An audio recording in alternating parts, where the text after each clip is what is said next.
जय श्री कृष्णा। कैसे हैं आप लोग फ्रेंड्स? आज की चर्चा काफ़ी महत्वपूर्ण होने जा रही है। आज हम आपके राशिपति के अति विशिष्टकारी प्रवाह की चर्चा करने जा रहे हैं। हालांकि देखिए इस समय पर शुक्र का जो देखिए राशि परिवर्तन भी होना है, नक्षत्र परिवर्तन भी होना है।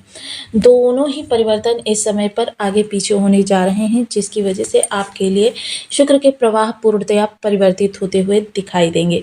जैसा कि हम सभी लोग देख रहे हैं, इस समय शुक्रदेव महाराज जो हैं आपके सप्तम स्थान से गोचर कर रहे हैं। सप्तम स्थान पर हालांकि ये कारक होते हैं, क्योंकि यहाँ पर कालपुरुष के कुंडली के अनुसार आपकी तुला राशि पर है, जो कि बैलेंस की राशि है।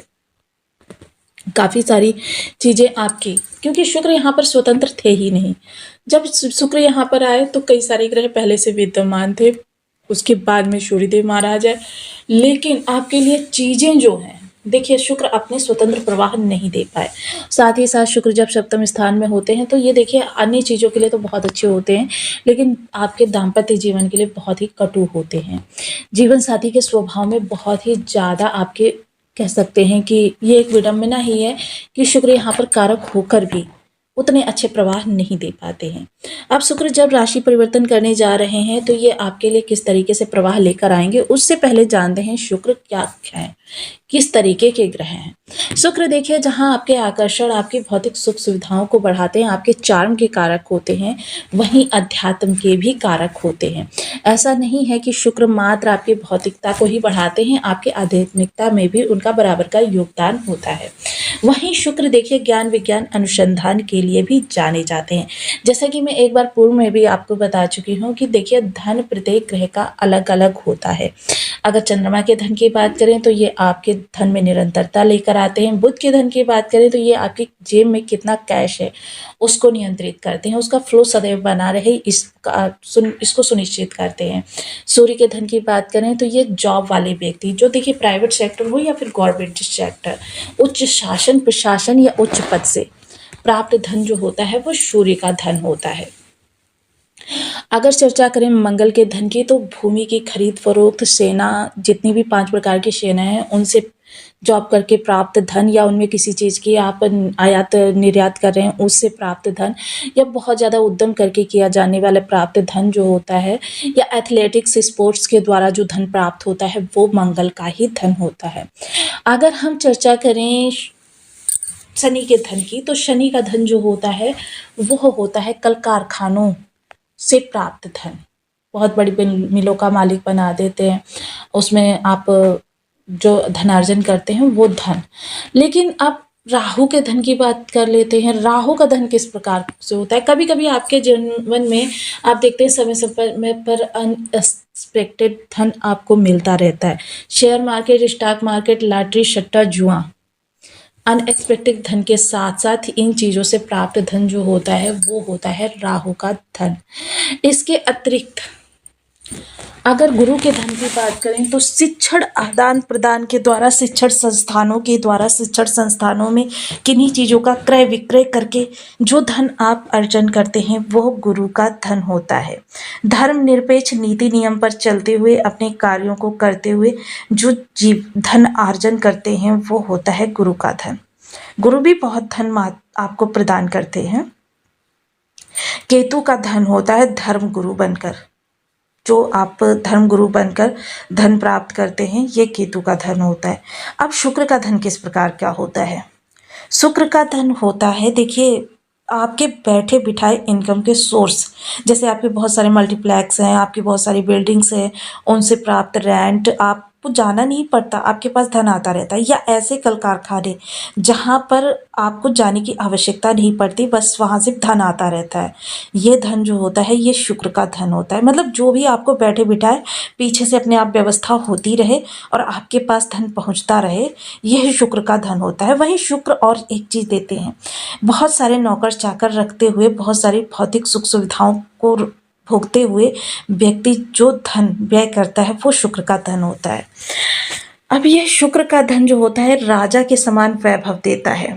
अब ऐसे शुक्र देखिए बहुत ही कम लोगों को इस तरीके की चीज़ें मालूम है, क्योंकि गोचर भले कुछ ही क्षणों के लिए निर्मित हो, लेकिन अगर उसको सही समय पर हमने क्रियान्वित कर लिया, सही कदम ले लिया, सही फैसला कर लिया, तो वह एक क्षण ही बहुत बड़ा होता है हमारी ज़िंदगी का यू टर्न लेने के लिए।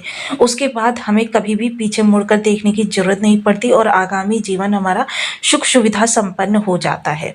तो ऐसे शुक्र जो हैं तो बहुत विशेष होते हैं। लेकिन देखिए, जहाँ मैंने यहाँ सभी ग्रहों के धन की चर्चा की है, वहीं शुक्र के पास एक और पावर है। एक और पावर क्या है? प्रत्येक ग्रह आपको धन तो दे देते हैं, लेकिन उसका भोग करने की क्षमता आपके अंदर कितनी है, यह केवल शुक्र सुनिश्चित करते हैं। जो कि देखिए, जैसे कि आपके उच्च पद पर हैं, कोई बहुत बड़ा बिजनेस कर रहे हैं, बहुत ज़्यादा धन आ रहा है आपके पास, लेकिन उस धन का आप स्वयं के लिए कितना उपयोग कर पा रहे हैं, कितना आप घूमने के लिए जा पा रहे हैं, कितना ब्रांडेड कपड़े पहन पा रहे हैं, कितना आप अपने लिए लग्जरियस लाइफ जी पा रहे हैं। कहीं ऐसा तो नहीं आप बस दिन रात अपने कार्य कारोबार को ही संभालने में व्यस्त रहते हैं, जब आपको आपके कुछ लिए कुछ समय स्पेंड करने की बात आती है, क्योंकि जब समय अपने लिए स्पेंड करेंगे तभी आप अपने लिए धन व्यय करेंगे। तो आपके पास समय ही नहीं होता, या आपकी कुछ ऐसी जिम्मेदारियां होती हैं जिनको निभाते निभाते आप स्वयं के लिए जीना भूल जाते। और जो ये स्वयं के लिए जीना होता है, यह सिर्फ शुक्र की ही बदौलत संभव है। तो आइए ऐसे शुक्र का जो ये विशेष अब प्रवाह पथ परिवर्तित होने जा रहा है, इसके बारे में चर्चा कर लेते।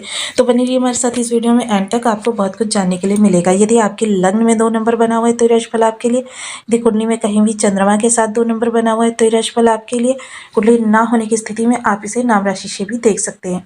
यदि अभी तक आपने अपने इस चैनल को सब्सक्राइब नहीं किया है तो प्लीज़ सब्सक्राइब कर लीजिए, वीडियो को लाइक कर दीजिए, चैनल को शेयर कर दीजिए। इससे होगा क्या कि हमारे आने वाले हर वीडियो की नोटिफिकेशन मिल सकेगी आपको सबसे पहले। एक प्यारा सा कमेंट करना बिल्कुल ना भूलें। कमेंट से हमें बहुत मोटिवेशन मिलता है, हौसला मिलता है, और ये पता चलता है कि आप और क्या जानना चाहते हैं।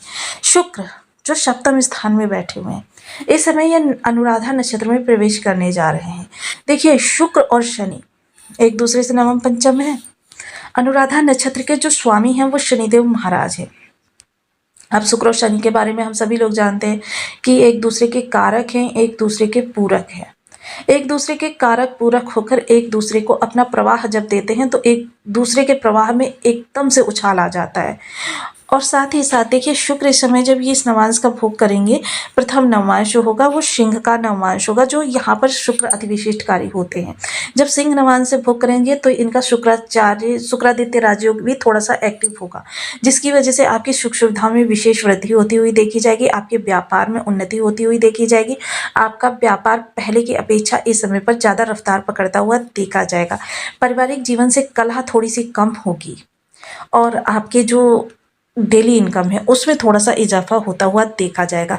हो सकता है आपका थोड़ा सा वहाँ पर पार्ट टाइम या ओवर टाइम जिसे कहते हैं वो बढ़ सकता है, या आपके जो किसी भी प्रकार से बोनस, क्योंकि कभी कभी आप जब बहुत बेहतरीन कार्य करते हैं तो आपको बोनस वगैरह भी प्राप्त होता है।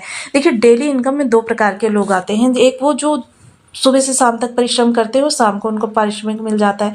एक जो पूरा महीना परिश्रम करते हैं और मंथ एंड में उनको पारिश्रमिक प्राप्त होता है। तो दोनों ही लोग जो होते हैं वो डेली इनकम बेसिस पर होते हैं। तो देखिए, इसमें क्या होता है कि बेशक आपको मंथ में एक बार ही पारिश्रमिक मिलता है, लेकिन आपकी जो वो उसकी रेगुलरिटी होती है, वो जो उसकी सीमित होती है, वो इन्हीं गोचर काल में निर्धारित होती है, मिलती आपको निश्चित समय पर है। द्वितीय नवमांश जो होगा वो कन्या का नवमांश होगा, जो कि आपके पंचम स्थान में पड़ती है। कन्या का नवमांश बुध का प्रवाह जब होगा तो इस समय आपके पास कैश का फ्लो बहुत ज़्यादा बढ़ने वाला है। कैश का फ्लो बना रहेगा, साथ ही साथ आपके विचारों में अद्भुत विलक्षणता आती हुई देखी जाएगी। आपकी तर्क शक्ति बहुत ज़्यादा तीव्र हो जाएगी। टेक्नोलॉजी संबंधी कार्यों में आपको महारत हासिल होगी। जिन कार्यों में अभी तक आप फंस जाते थे या जो कार्य करने से आप कतराते थे, वो कार्य अब आपको चुटकियों का खेल लगने लगेगा। काफ़ी सारी इस समय आपकी माइंड की जो एनर्जी है वो बूस्ट होती हुई देखी जाएगी। वहीं अगर सब आपके तृतीय नवमांश की चर्चा करें, जो कि तुला का नवमांश होगा। तुला एक बैलेंस की राशि है, तो परिवार और कार्य क्षेत्र और अपनी जो सामाजिक सोशल आपका जो शेड्यूल है उसको एक बैलेंस में रखना, क्योंकि देखिए कभी कभी ऐसा होता है कि आप या तो कार्य क्षेत्र को ज़्यादा समय देने लगते हैं या परिवार को ज़्यादा समय देने लगते हैं, और जिस जगह पर आप ज़्यादा समय देने लगते हैं अपोजिट साइड वाला आपसे शिकायतें करने लगता है कि भाई तुमने ये कार्य ठीक से नहीं किया, क्योंकि आप वहाँ पर अपना ज़्यादा समय दे रहे हो और जिसकी वजह से ये सब कुछ डिसबैलेंस हो रहा है। तो ये जो डिसबैलेंस होता है इसको एक बैलेंस में लाना, सभी को समुचित रूप से सुखी करना, ये आपके इस गोचर काल की विशेषता होने जा रही है। आपके जीवन में बड़ा परिवर्तन इस समय पर संभव है। वहीं इस समय पर शत्रु पक्ष, देखिए शत्रु पक्ष से भिड़ना, अब यहाँ पर भिड़ना दूसरे तरीके का है, वो भिड़ना नहीं है जो आप समझ रहे हैं। यहाँ पर भिड़ना क्या होगा, अगर कोई शत्रुता आपसे रख रहा है तो उसको अपने ज्ञान से, अपनी आभा से, अपने वैभव से इतना ज़्यादा जला दो कि वो जल जल कर राख हो जाए। ये भिड़ना आपके अंदर होगा। ऋण कोई लेन देन संबंधी फंसा हुआ था, वो ऋण इस समय पर आपका चुक जाएगा। चर्चा करें चतुर्थ नवमांस की, तो ये वृश्चिक का नवमांस होगा। जब वृश्चिक के नवमांस का भोग करेंगे आपकी ऊर्जा, आपकी स्फूर्ति एकदम से आनंददायक होती हुई देखी जाएगी।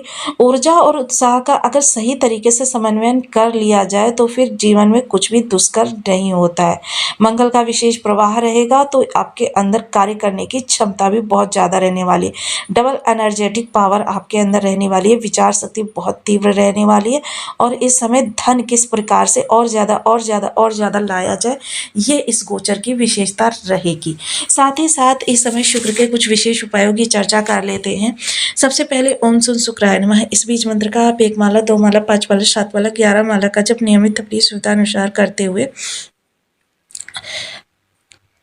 शुक्र की जो अधिष्ठात्री देवी होती हैं माता लक्ष्मी होती हैं, माता लक्ष्मी की किसी भी रूप में आराधना करना, श्री सूक्त का पाठ करना, या सफ़ेद वस्तुओं का धर्म स्थान पर या किसी ज़रूरतमंद को दान करना। सफ़ेद वस्तुओं में आप दूध, चावल, चीनी या फिर कोई मैदे से बनी हुई चीज़ें, इसके अतिरिक्त रसगुल्ले जो सफ़ेद वाले आते हैं, सफ़ेद कपड़ा, ये सारी चीज़ें जो होती हैं ये शुक्र की कारक चीज़ें होती हैं। इसके अतिरिक्त घी वगैरह जो होता है, दही होता है, ये सारी चीज़ें शुक्र के कारक क्षेत्र में आती हैं। 30 वर्ष से कम उम्र के मैरिड लेडीज एज का किसी भी प्रकार से अपमान ना करें, अनादर ना करें, और इनको समय समय पर सुगंधित वस्तुओं का दान करते रहें।